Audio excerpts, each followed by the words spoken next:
Sage, we're so glad you're here today. Thank you for joining us.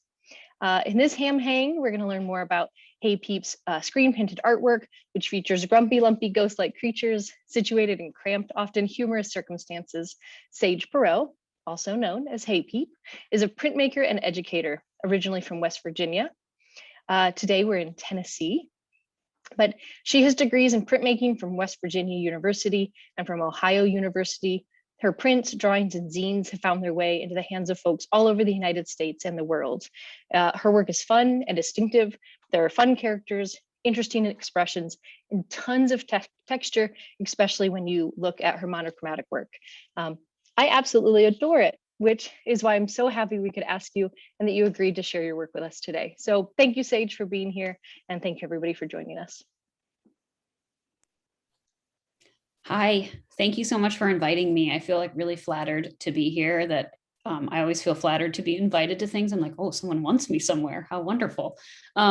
So I'm really happy to talk to you all today. And as Stephanie mentioned, feel free to interject. I would love for this to be more of a conversation than me just talking at you. Let's see, I'm going to share my screen. And let me get that sorted. And I'm just going to go through this really pretty quickly because I have some prints here in person that I think are more fun to look at under a camera and sort of live, and maybe if you have questions about them. First, I wanted to say my name is Sage Perrott. It's actually pronounced Perrott. And this is a really funny thing that happens every time I present anywhere. And so this is actually part of the reason that I go by Haypeep online, is that people struggle with my last name.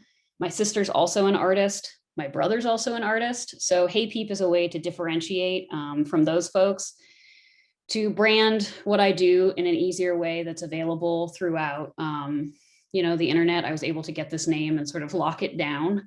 And then also because people just have trouble spelling my last name and pronouncing it typically. And so I recognize that I don't know that my name is super complicated, but it does get, everybody has a different thing going on. And so I've gone by Haypeep for a number of years now. I decided years ago that that was what I was going to work with when I was on the internet.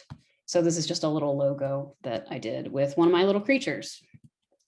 I grew up in West Virginia. And so I spent the first 22 years of my life in West Virginia. And the motto for West Virginia is wild and wonderful. So this is a print I made that I said weird and wonderful. My relationship to West Virginia is complicated, as I think most people might agree that growing up in a state, you have different feelings because you lived there for a long time. West Virginia is really conservative, and I'm not. And so that was sometimes a struggle growing up in a high school with a lot of kids that were not a whole lot like me, or maybe even a lot like my family. I grew up in Morgantown, West Virginia, though, which is actually kind of considered the big city in West Virginia.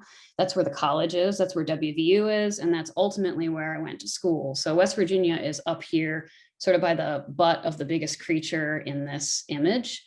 And so we're not terribly far from Pittsburgh, which was another major influence on a lot of people that live in Morgantown, right? If you want to go to the city, you go up to Pittsburgh. But this would have been a while ago when I was growing up there. It has grown significantly since I have lived there, and most of my immediate family still lives in Morgantown, West Virginia.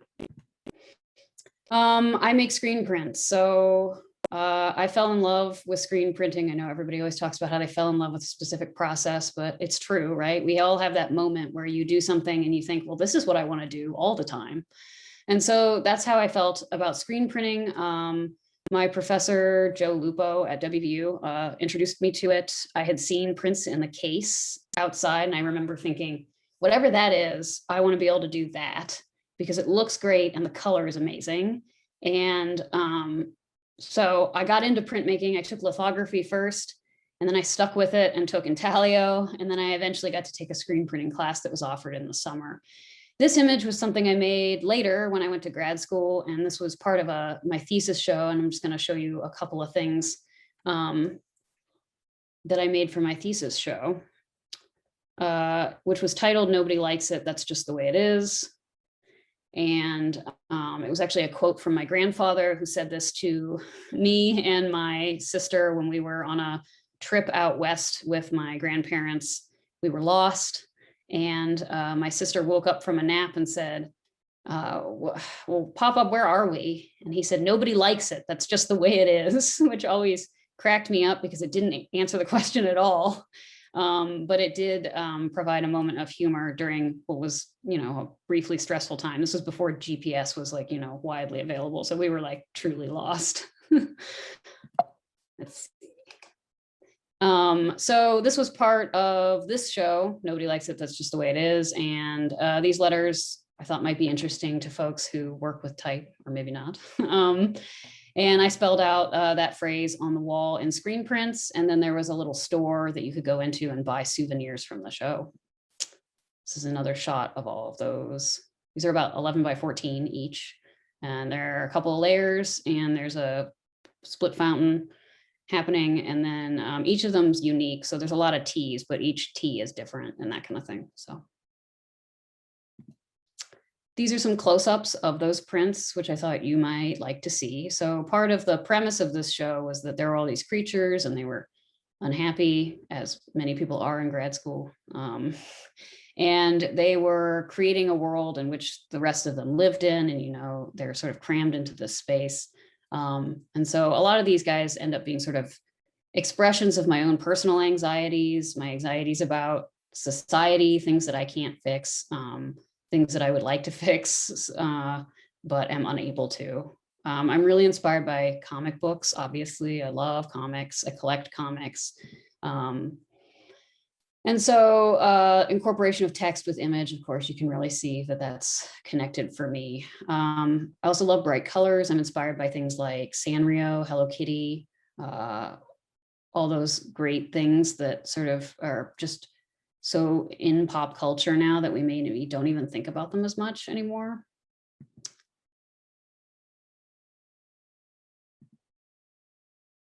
Those are just a couple of the ones that were in the show. I'm not going to show you all of them. That would take forever. And then as part of the show, you could also get some postcards and things that you could send to people. And so these were some postcards that were also screen printed for that show. There were a bunch of other like souvenirs that you could purchase. I've left those out of this presentation for the sake of time. Some other prints that I made during that similar time period, you can kind of see, there's a color thing that happens, right? We tend to work in bodies of work or things that are related. So you can see a natural evolution between that and this. Oh, you could also get folders. And I always like to tell people that I know some people that still have these folders, and they wanted me to know that they use them for their taxes. And so they felt that was relevant. This is another shot of the store. You can see there were mugs and t-shirts and things in there. So this was just like a really large project that I had done. And many of the things that I do now are much more handheld and smaller, and things that you can send in the mail, things that you could make without a fancy studio, that kind of thing. This is the back of it. You entered through the mouth and then you left through the butt. When I was in grad school, I also met my partner, Adam Liesma, who is the Penland studio coordinator for print and letterpress now. And so I thought it was relevant. This was a collaboration that we did. He loves letterpress and does letterpress. We have a Vandercook in storage right now. COVID killed our studio in the sense that the space was sold. And so we just haven't found a replacement yet. But I did want to mention that we do have connections to letterpress, and we do appreciate it and love it. And he uses it a lot more than I do. But we have a Linoscribe in the basement also, and Challenge and some type and things like that. Also, I do things in black and white. So I included some prints that are black and white. Part of this was a function of logistics. When I created these, I had just moved to a small town in West Virginia with Adam after we had graduated, and they did not have a way to screen print. So I set up a studio so that I could teach to my students, but also for my own reasons so that I could use it to create my own work. And I started really basic. We had a copier. I knew I could use a copier, could make films that way. And then I just acquired equipment piece by piece as inexpensively as I could so that I could continue to make work. And these were a series of handprints. There were 9 of these. These were in the Screen Print Biennial, actually. During that time, I also made Ghost Alphabet, which is just a whole alphabet of these creatures existing within letters. So these are just a few examples of that. It was also put into a book, which I'll show you in a little bit. I love to collaborate with other artists. I don't do it as often as I would like to, but my friend Brett is a ceramicist. And so we made these whoopee cushions together. He handled all the ceramics logistics because he's very good at that. He does a lot of slip casting. And then I had my images made as decals and we put them on there. So these are like a wall hanging piece. And then we did another one with gold because who doesn't want a whoopee cushion with gold on it? And then also I participate in things like print exchanges. So sometimes the work I make is just fueled by something that I want to make. And sometimes it's because someone has invited me to something and I need to make something that's actually relevant. So this was for a Dolly Parton exchange, and I love Dolly Parton. I think most people do. And so I had a good excuse to make a Dolly Parton print. This is also a screen print and a cowboy boot, just for good measure. I make zines a lot. Zines are, I have a little copier, actually, you can sort of see it in the background here in my guest room, which is where I am currently. I love zines because they can be really accessible and anyone can make them for the most part. And you can do a lot of interesting things with them that's different than a flat print. It is a flat print, but it ends up not a flat print. So I'm going to show you some of those today if people are interested, like with my camera, so you can actually flip through them. Zines are one of those things that I feel like need to be viewed in person or need to be viewed in motion to really get a good idea of what it is they're doing, just because they exist in a 3D space, like I'm sure lots of bookmakers think. More screen prints. I'm always trying to make drawings and screen print and continue working and keep momentum. That's really important to me, is to continue working. I tend to work in this vein, you know, with these guys and different representations of those. These are tiny protest signs that I made after Trump was elected. So, yep. These are all screen printed and cut out by hand. And then I put them on little popsicle sticks, and you could have like a little protest sign in your desk quietly. At the time I was living in Utah, and basically my entire life I've lived in predominantly conservative places. And so the tone of things can be interesting in moments like Trump's election. I also do little like sort of really simple paper objects. So these were screen printed, and then I cut them out and then I handed them out at conferences for people to put in their studios as a reminder to keep things tidy. This was also, I had created them for my students as a little reminder to try to, you know, respect the space and respect the other people working in the space. I also made a blank one so that you could put your own passive aggressive note on my little keep it tidy guy. And then I also work with like exclamation points and question marks a lot. This was also work that was produced after Trump was elected.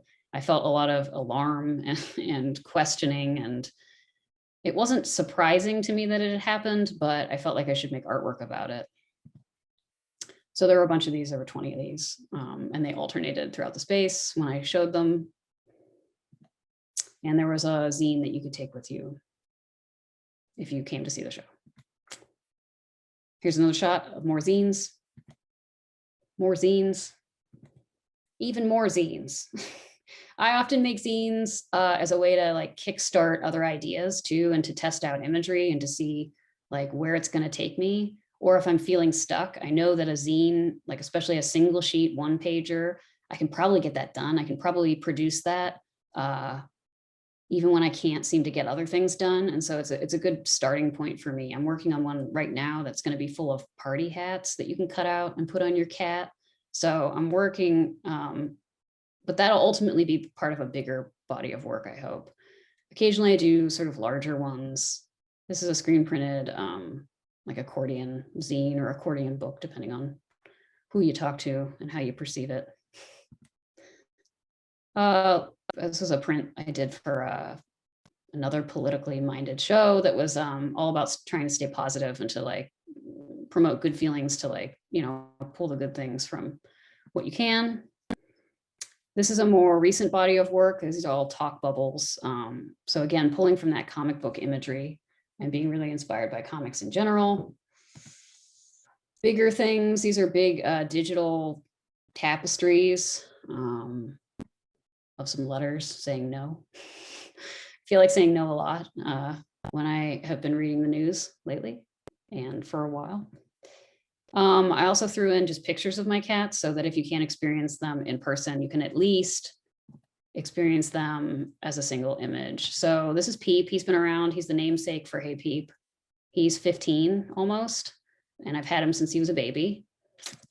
This is Tanuki. He's about 13, and he's still kicking too. He's not this big anymore. He has diabetes, so he's very, very thin. Let's see. This is Goblin, who is actually no longer with us, but I always incorporate him because he's a major influence on a lot of the artwork that I do and a lot of the expressions. I think we're naturally influenced by things that are in our immediate space, and my cats are always in my immediate space, and so they definitely show up in my artwork a lot, like their expressions, their feelings, their concerns. These are 2 kittens that we got as when Goblin passed away, because when one dies, you need to replace it with 2. The Tabby is Pigpen, and then Weevil is the black and white cat, and they are a couple of characters. And then I have information here. So if you, after this, still want to talk to me, this is a way to get in contact with me, or you want to, look at what else I'm doing. I've also been making a bunch of GIFs lately because I think they're like directly related to printmaking when you think about like repetition and how repetition works and how prints function in the digital realm now. But we can talk about that later. I'm going to stop sharing now. I'm going to switch over to the other camera. Oh, there's good stuff happening in the chat there. Thank you for listing all that stuff. That's great. I'm going to switch to the other camera. I have to admit, we used the Instagram stickers when we were promoting for this event, and it was so much fun. So yes, on Instagram, definitely use the Giphy stickers. Yeah, all you have to do is type Haypeep and they'll all come up. I'm going to put gallery on so that I can see everybody's faces. I just have some zines here that I thought might be fun to flip through, but I also thought maybe if people now would be it'd be fun to have more of a conversation. I don't know. Does that feel too artificial? No, it's good. I will say I spotlighted you. Do you want me to remove the spotlight so you can see more people, or can you manage to see them? I can see them on my screen, Okay. so it's probably Great. just on yours, but so Sounds good. I just have some examples of zines. I make zines on copier. I make zines with the help of people who print risograph, like Josh, who was here, I think might still be here. And then I also screen print zines. So like little tiny accordion friend.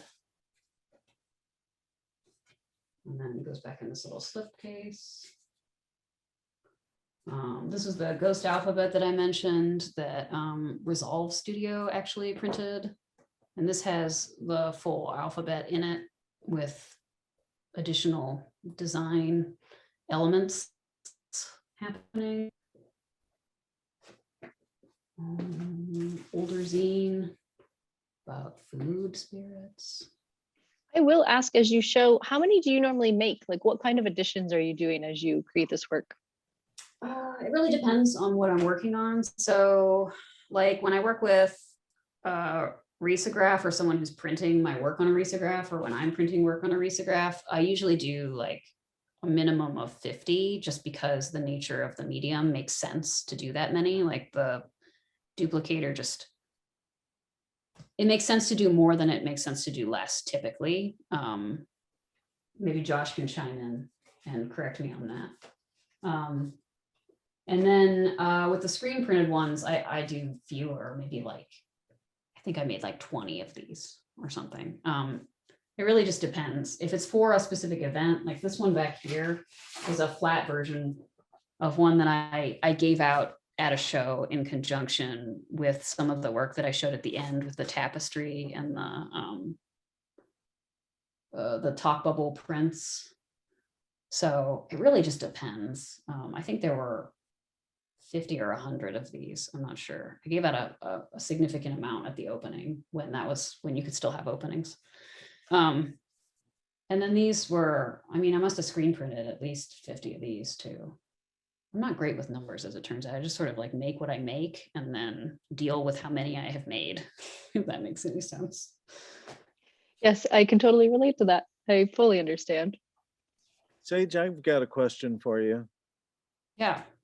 What I like about the work is the very high contrast, which I'm sure lends itself to silk screening, among other things, but you work in really nice, strong, sort of bold strokes, which makes me wonder, when you sketch, what are you using as your tool? It seems like it'd be thicker than pen or pencil.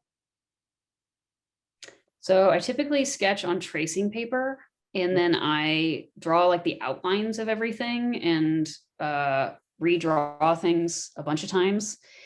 And then I'm gonna switch back to my camera because I actually have some of the things. I thought maybe someone would ask about what it is I'm drawing with. So in my pouch, I've got big markers like this. It's a Faber-Castell like brush tip, big fat one. Those are great for like filling in big areas. And then I also use one, it's like a 1.5 Faber-Castell that's a bullet tip. And then I've got a bunch of things like that. Basically, that's what I use most of the time when I'm drawing the layers. And then because almost all the processes I'm using can just be translated to a film and then printed in any kind of color, then it just like I have all these like black layers, and then you can just adjust the color from there, really. Thanks. These, yeah, some screen prints. So when you do the white marks, are you using a reverse process, or are you using a white pen to make that? Which white marks do you mean? I want to make sure I'm understanding your question. Well, you have like, white shapes that are knocked out of the black. So are you, using a white marker to make those marks? Or are you like kind of outlining them when you do the fill? I just outline them. So basically I draw the whole outline of the thing, get that all sorted, and then I start working in with texture and pattern and filling in the areas that I work pretty intuitively. So that's usually how it goes down. I'm trying to think if I have any drawings, even like in an area that might break this down in a more meaningful way. I'm fussing around in my flat files. I always like it when artists have their flat files close by. That it's like, ooh, we can peek. So this is like a drawing for a zine that I did which is all crumpled because I let my cats crumple it. But this is just done with marker, and then I just leave the areas white that I want to be white. And then this was done for the Quarantine Public Library, which is a cool project. Some of you may have been involved. There's a lot of artists involved. It's a pretty cool thing to check out. It's a bunch of zines that you can download and print, and then have your own zine library. And there's like all different kinds of topics. And so anyway, so this drawing I did on copy paper because it's easier as far as size is concerned, creating a PDF, I can just scan that and send it to the person. But I do that sometimes with like other zines as well too, like that kind of thing. So it's just, I have a lot of drawings that sort of just kick around. I sketch in a sketchbook pretty regularly too. I do a lot of teaching stuff now, so it's a little bit, I haven't gotten to draw as much as I probably would like to. This is a little tiny zine.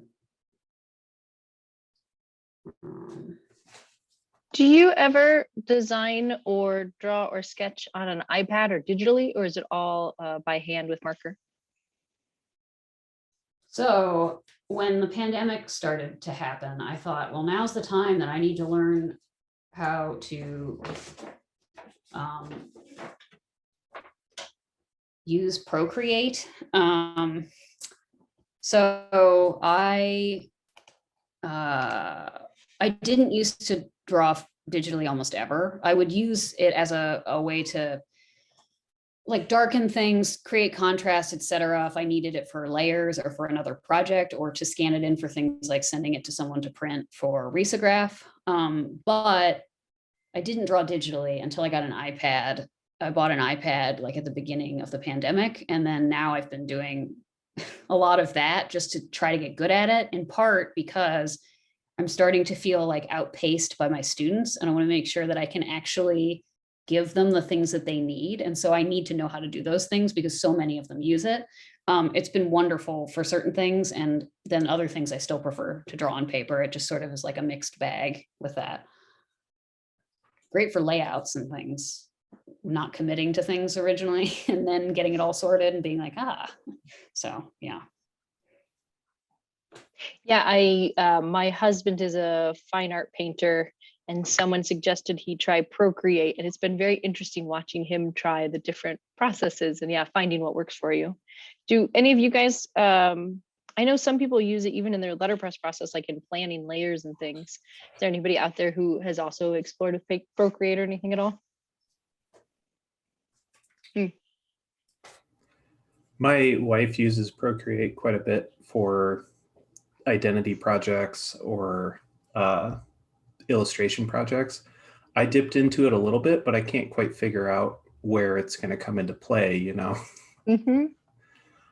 I'm wondering about how you choose like risograph versus screen printing, like what prompts the different printing processes that you're using.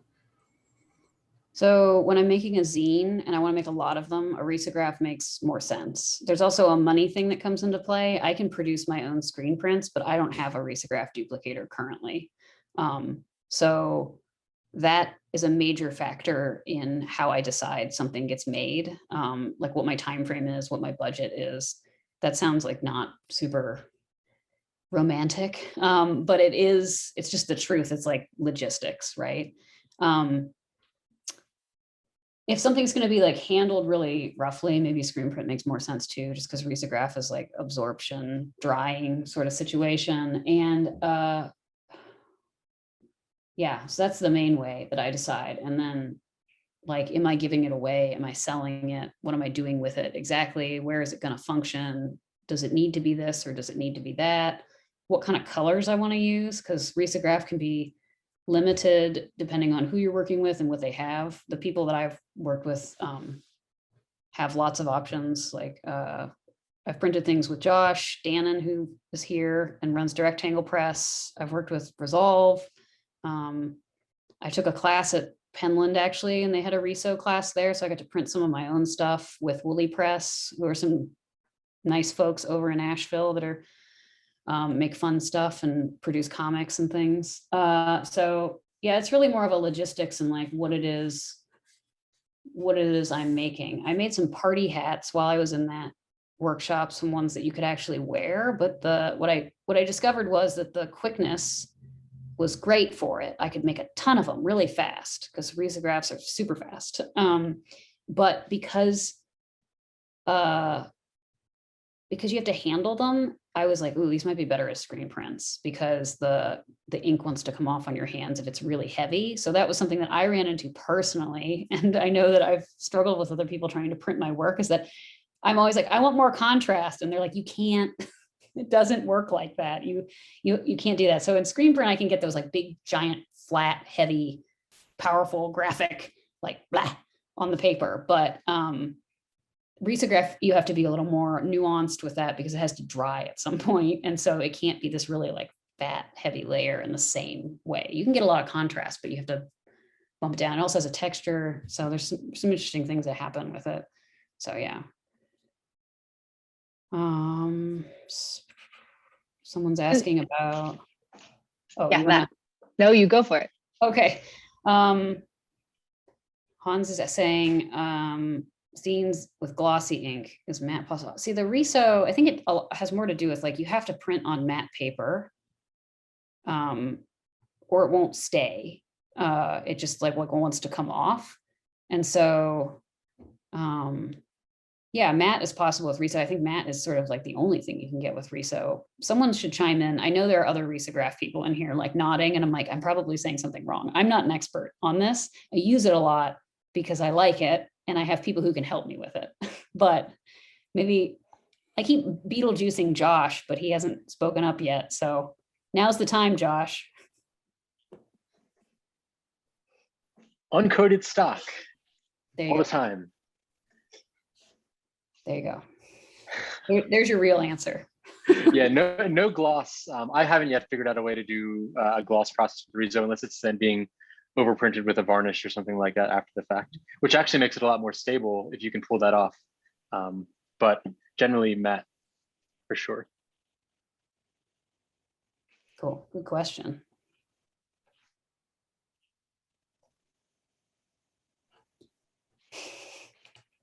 I'm reading the chat. Yeah. Do people have other questions or other things they want I think Brad Better has done some Riso and letterpress pieces, and I don't know if he has any feedback about that, but yeah, I have run letterpress over Riso, and like the offset was really bad because, like Sage said, it never dries. So like if anything is like askew, the way that it transfers onto the letterpress block that you're printing from, it totally offsets on to that printed sheet. That was the thing that I was running into when I was making those party hats too. Again, this like really, the really precise process of producing party hats. It's funny because we talk about making like ephemera and then we're like, but it has to be perfect and it has to last forever. But I mean, truthfully, if I gave someone a party hat, it's not going to last forever, right? They're not going to keep that for the next 30 years. It probably just is going to go away at some point. But the offsetting thing gets complicated, especially when you're trying to do like heavy layers, which I'm always trying to do and shouldn't be doing in Riso at least. But it works in screen print. I did end up printing party hats in screen print and that came out. Those did what I needed them to do. Not that the other ones didn't. It was just like, if you handle them a lot, then the ink wants to come off on your hands and your fingers, especially in a dark color that was printed heavily. So yeah. Do you look forward to summer to get into larger projects just because you won't have students? Yeah, so this year has been wild. I'm sure you're all experiencing this and tragic and all that. Yeah, I'm really excited because last summer we weren't allowed in the school studios at all for 3 months, basically, which really killed my ability to produce screen prints because that's where I produce them. When I make screen prints, I don't have a home studio currently for that. So that was part of the other reason I got into the digital drawing was my hope was I was like, well, I'll have this like backlog of things that I can print eventually, potentially, that kind of thing. So yeah, definitely like summer, looking forward to it for lots of reasons, hoping, vaccination is up and people can see the people they love. Yeah, there won't be students in the studio right now. That's been a challenge too, is just, we're doing a thing where my students have access to the studio during the semester. They have to be masked and there can only be a certain number of them in there at a time. But like the instruction I've been doing mostly over Zoom.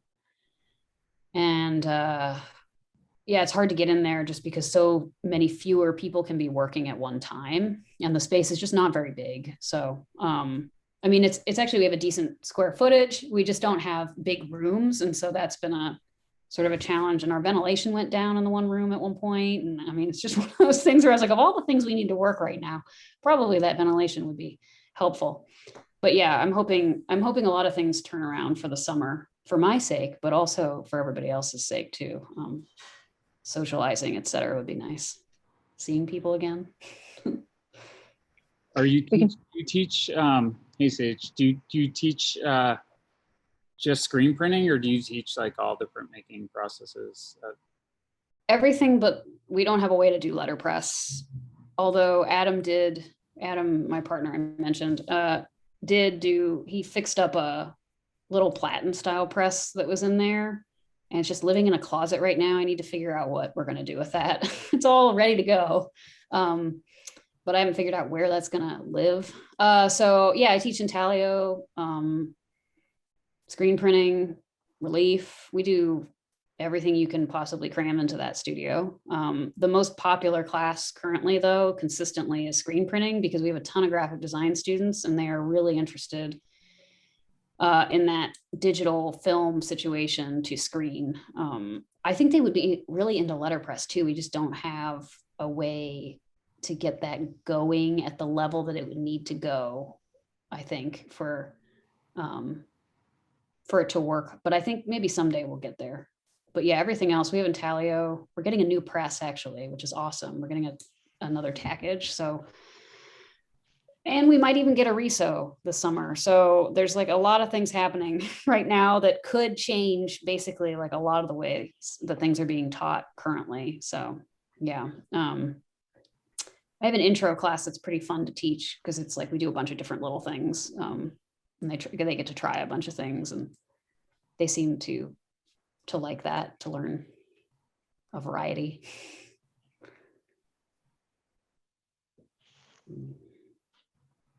Jim was reminding me we have a type lending program here at Hamilton for institutions, but maybe we'd have to pull out the tiny wood type if you have a tabletop platen. So we'd have to talk about what's possible. Yeah, I would love to connect with y'all on that. I think that would be fantastic. And I think that handling type and being around type and understanding like where this all sort of came from, at least in the United States, would be incredibly valuable to like the typography class that we have and graphic design. I don't teach those classes. We have great graphic design professors who do that, but I think they would be totally on board. I'm teaching at East Tennessee State University, which is in Johnson City. So we're like way east. We're in the Appalachian Mountains. Well, I always say that because people are like, are you near Nashville? And I'm like, 4 hours from Nashville. So near enough that my students know what Hatch is. But not close enough to like just pop over there whenever. But so, yeah. Trends in my students' interests.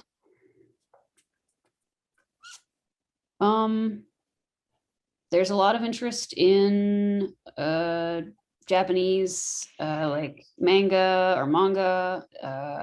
There's a keen interest in, anime and animation. People are really interested in animation. A lot of students now want to be illustrators. They want to do character design. We actually have a digital media program in our college. It's technically in a different college, so that could get complicated. They do a lot of 3D animation, and we do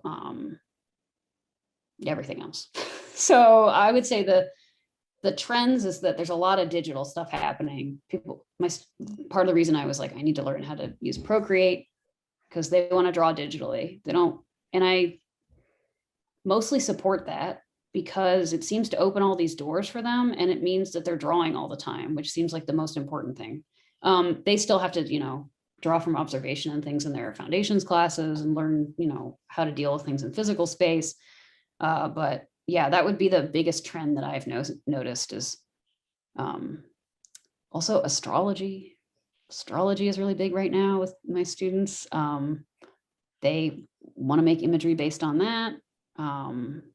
But yeah, I would say one of the nice things about where I am is that the students are overwhelmingly open-minded and positive and willing to try things. And that's like the best thing you could possibly have in a student, is someone that's like willing to try things. And that's great. I don't even care what kind of background they have or if they can draw very well yet.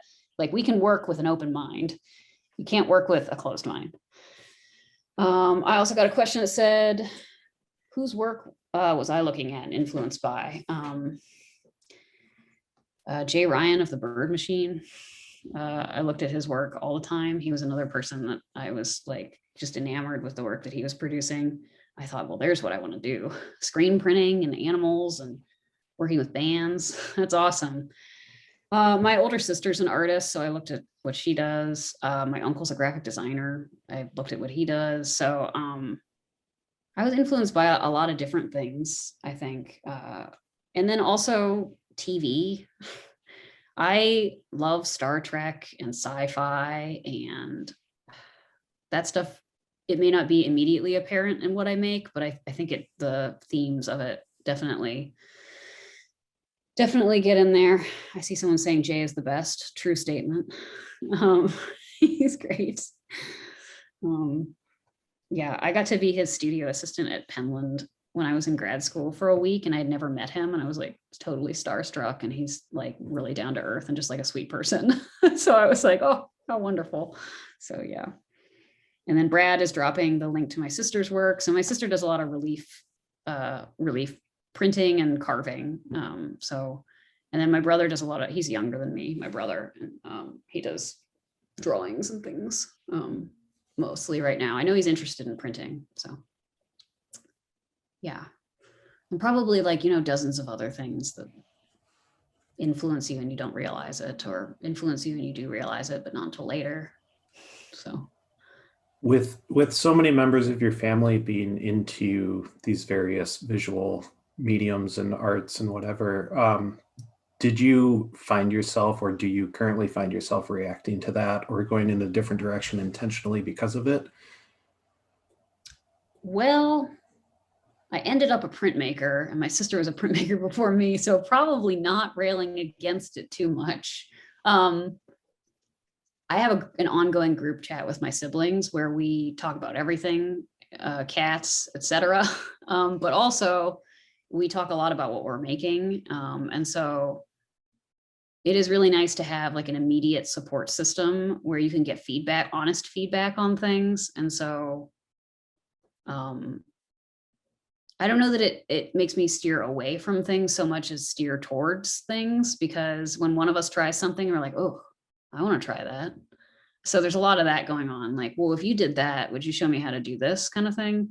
And they both live in Morgantown, West Virginia still. So I'm a few hours away. So that group chat is really kind of essential to us. I mean, we talk about everything, but yeah. Oh, and Ben is saying that he met my sister. So yes, she was at the, she was also in the show that Be Kind print that I showed. That was my print. And then she had made another print that was also in the show.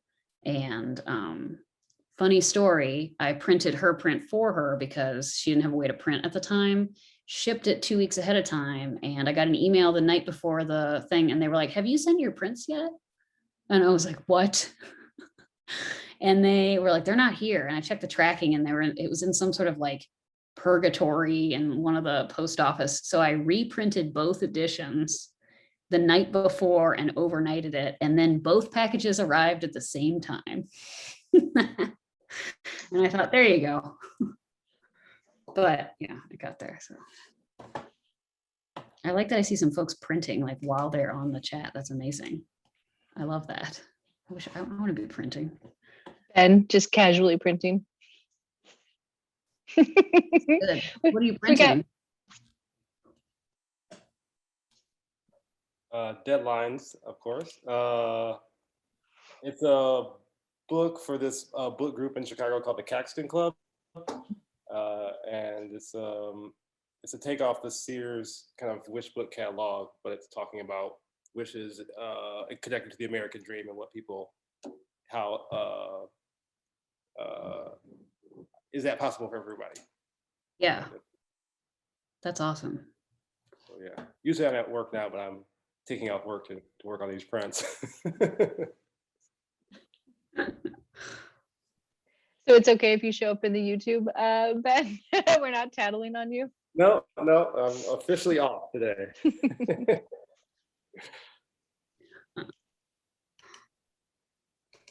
One thing I always wanted to Sage was where your ghost like images come from. You said a little bit earlier about anxiety and things you're thinking about, but I love the little creatures, and I wondered if you'd share more about where that kind of comes from. So I think about how when we represent people in things, that people are really specific and we connect with certain elements of them. And so I'm more interested in things like the Moomin trolls, where it's like a creature or a stand-in for a personality or a stand-in for a person where anyone could potentially connect to that imagery. And then also with ghosts, I think about like haunting and how like anxiety is like your brain being haunted constantly. Like you're always being reminded of things you don't want. And it's always sort of intruding and you didn't want it there. And it's not even like a concrete thing necessarily, or even a real thing that you have to worry about, because that's not where anxiety originates necessarily. And so that's part of what I'm thinking about when I'm making those. And I also am just one of those people that I'm like one thread leads to another, leads to another, leads to another, and I end up in a totally different place than when I started. And I'll be like, wasn't I supposed to send an email? Like, and so that's sort of, I suppose it's kind of representation of that, like the talk bubbles that I showed at the end that are all full of stuff. I think about that a lot. Like there's always a stuff like competing for attention and competing in your mind. And I often have a hard time like organizing those thoughts sometimes. And so that's where it comes from. And then, oh, here we go. We've got another question. I do not think they know of that. And I'm going to write down National Film Board of Canada animation because that would be great. I love suggestions because so many of my students, I would say like most of the students that come to ETSU are from the region. And so they're used to things that are from around here, and they haven't always been exposed to as many differing opinions, outside imagery, visual things as maybe students that come from other states and things like that, depending on where they come from. It's like I said, Johnson City's not a tiny place. It's actually a decent sized place, but it's many of our students are coming from much more rural backgrounds where, you know, going to a museum is like a big to do because you have to travel a huge distance to get there. So yeah. Another good question. Have I noticed more or less politically charged work with your students? Yes, a little bit. I would say that I mean, these are broad generalizations and they don't apply to all my students, obviously. Many of my students come from conservative families, but they themselves are not conservative. They found themselves in art and they don't necessarily agree entirely with how their parents feel about things or their grandparents. So I know that there is hesitation often to rock the boat, and there is hesitation to rub someone that they love the wrong way, you know, like they don't want to upset grandma because they love grandma, but maybe grandma doesn't hold the opinions about important issues that they would hope. And so I've noticed like an increase in some ways, but also I would say like sort of an absence and maybe even an avoidance of some of those topics where I'm like, don't you want to talk about this thing that's happening? And they're just like, I don't know if I can manage to do that. So it's sort of a give and take. It kind of depends who I'm working with. And then some of it's that it's not even overtly political, but it is, and they are sort of like covertly trying to address something without, you know, big, bold statements. And I think that's okay too. I mean, there's lots of different ways to navigate political issues. And certainly there's plenty around here. And you may have seen that the school I work for was in the news recently. Our basketball players kneeled during the national anthem, rightfully so, as they are allowed to do, First Amendment. And there was so much pressure that the coach who supported the players resigned, which is terrible because he was trying to do the right thing and support his players. And so that's been a big thing happening in our immediate region I would have expected there to be more art being made about it, but I think people have learned that if you're vocal, that's the reaction that you get. That you get shut down, and even if you're doing the right thing, you get punished. So it's complicated. Hopefully I don't get in trouble for talking about this. See, even I'm like, it's on my mind. And then a bunch of the basketball players were rightfully unhappy and they left. And so we lost all these incredible students who were working and doing good things because of the university's response, which was wrong, in my opinion. So.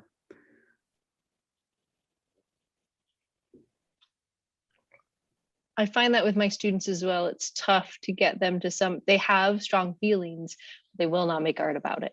Like, I think when you said the rock the boat idea, they're either not there, and they don't have to be there, but they're not there, or they're just not ready to do it, or don't want to. Yeah. It's interesting because when I first moved here, again, I grew up in West Virginia. I lived in Ohio. I lived in West Virginia again in a very rural place. I lived in Utah, and then I lived here. So it's not like I've been in like a big city ever, really. And so I think things are more complicated depending. But I was interested to see what what my students would be like when I moved here, because the students in Utah are markedly different than the students here, and in like level of being vocal about things. And I think there's a cultural thing happening there. And so, yeah, I found that my students are willing to say things and have actual conversations in class about it and come out very much on a certain side of an issue. But when it comes to actually making artwork about it, I think it takes some navigating to figure out how to do that. And I think it's more like they're still trying to get the, like, how can I get this printed Yes. part? And then they're working their way up to the, how can I get this printed and also say something with it? Yeah. So. You know, Sage, a thing I really appreciated is about how personal your work is and how you're willing to share that so openly. And I think there's something in that about, you know, the experience that these students are going through maybe versus, you know, a broader political statement becomes a really big statement as well. Mm-hmm. Yeah.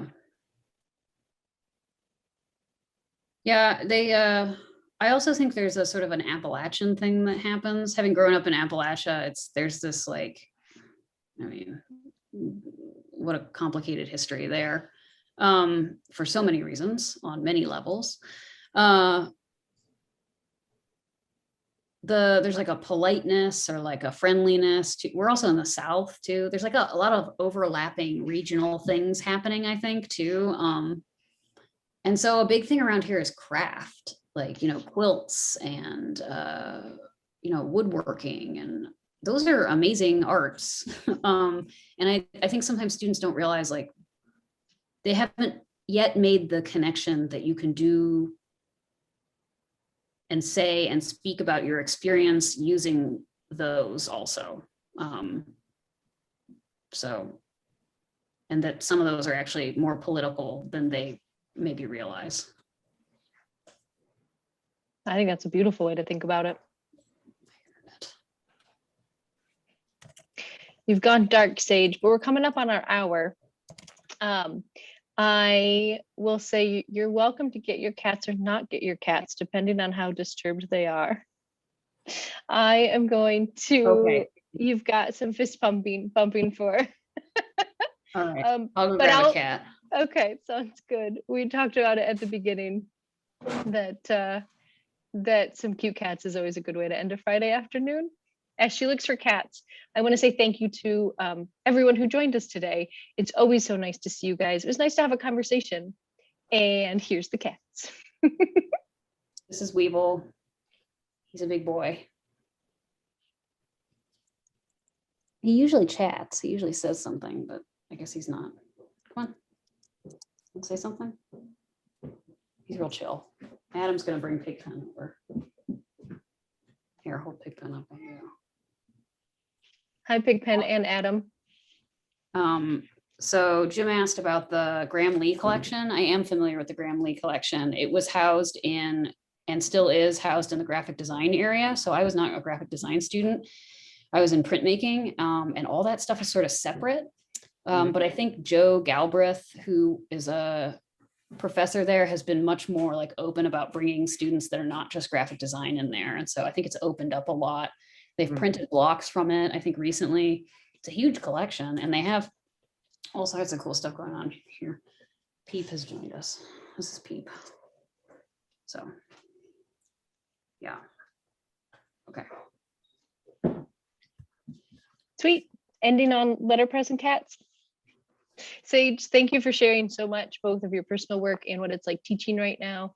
I think we're all going through a lot of that in our own kind of spaces. So thank you. That was important to share.